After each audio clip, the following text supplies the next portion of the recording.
ये हो सकता है कि हम डॉलर सेविंग अकाउंट्स जो हैं वो फ्लोट करें और समुंदर पार पाकिस्तानियों को कहें कि मुश्किल वक्त में पाकिस्तान की मदद करें, क्योंकि वही एक लाइफ लाइन है रेमिटेंसेस जो पाकिस्तान की मदद करते आए हैं। तो शायद ओवरसीज़ पाकिस्तानी एक अच्छा रिटर्न देकर आएँ पाकिस्तान में और यहाँ पर इन्वेस्टमेंट करें और हम डॉलर बेस्ड रिटर्न उनको दें। तो आप समझते हैं कि ये 1-2 अरब डॉलर हमें मिल सकते हैं यहाँ से?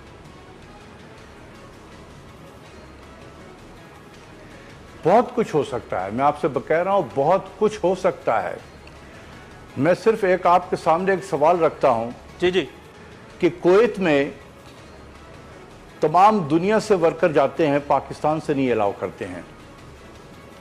इस पिछले 5-7 सालों में कोई हमारे लीडरशिप प्राइम मिनिस्टर के लेवल पे कभी विजिट किया है उनको और उनसे जाके कहा है कि जी क्यों आपने पाबंदी लगा के रखी है?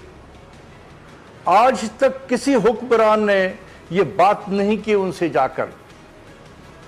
हम सऊदी अरब करते रहते हैं, वहां पर से हमारे वर्कर को जो हटाया गया है सऊदीआइजेशन के उस पे अब कम जा रहे हैं हमारे यहां से।